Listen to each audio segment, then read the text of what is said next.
back, you're watching Credlin. Today came news that Xi Jinping's march across the Indo-Pacific has likely now reached our doorstep. The Solomon Islands is set to sign a security agreement with the People's Republic of China, which could see Chinese warships and military personnel based in the capital of Honiara, less than 2,000 kilometres from the Australian coastline. If the deal goes ahead, it would be the closest that a strategic rival has come to Australia's shores since the Second World War. For more on this, I want to bring in now the Defence Minister, Peter Dutton, who joins me now from the Gold Coast. Well, Minister, how concerned are you and the government by this likely deal? Well, Peter, it's good to be with you. I think it's fair to say we're very concerned by the arrangement here. Obviously, the Solomon Islands is a dear friend, their family, and they're a sovereign nation, so they can make decisions in their own best interest. But we don't believe it's in the best interest of the Indo-Pacific, of peace and stability that we want to see prevail over the course of the coming years and the coming decades, to have a Chinese military presence of this nature within our region. And we've been very clear about that, and we'll work very closely with our friends in the Solomon Islands. But I think this does cause significant concern, particularly when you see the very close relationship now between Russia and China. An extension of that power block into the Indo-Pacific is very concerning.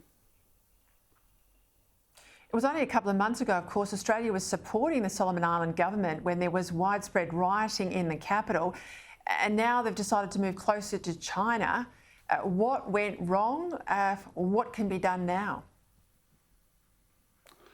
Well, I don't think anything's gone wrong. We've still got a presence of about 50 personnel in the Solomon Islands. That includes Australian Federal Police and Australian Defence Force members and people from the Department of Foreign Affairs and Trade. And we're there by request. We went there to provide assistance when the riots took place, and we've been asked by the Solomon Islands government to stay in that country until the elections and the Pacific Games in 2023. So we're there with a very close working relationship, but there are a number of countries now that believe that they can have an equal relationship with China, with Australia or with New Zealand and others. And we need to be very realistic about what's happening in our own region. The exertion of that influence, as we've spoken about before, even within our own electoral systems, the attempts to compromise our democracy and our systems, that should be a wake-up call to Australians and people within the Indo-Pacific. Did it come down to money? I mean, is that how China has got this deal on the table, that they've offered them significant money? And is that likely going to be how we stay influentially? You know, is our federal budget going to have to use taxpayer funds here and into the future to buy back influence in the Indo-Pacific? Well, I'll just put the case of Solomon Islands to one side for a moment, because we're obviously dealing with the Solomon Islands, and we'll continue that discussion. But what do we know about China? We know that they have now 20 points of military presence in the South China Sea. They have hundreds of vessels, militia vessels, supported by the People's Liberation Army in the East China Sea. They're butting up against the Japanese Coast Guard. We know that on the border between India and China, that India has suffered the loss of some of their troops at the hands of Chinese troops just within the last few years.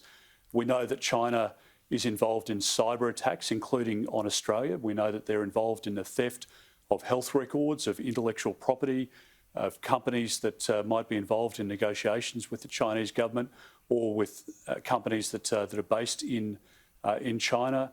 We know that they're involved in interference in political systems, including attempts in our own region. We know that they're involved in corrupt payments, where they will make corrupt payments to leaders or to cabinet members or to senior government representatives. So there's really nothing that the Chinese have ruled out or that are off the table. And if we think that this is just a problem with the Russians in the Ukraine, and that this problem is, limited to Europe, I just think we need to be realistic about the situation and what could prevail in the Indo-Pacific over the coming years.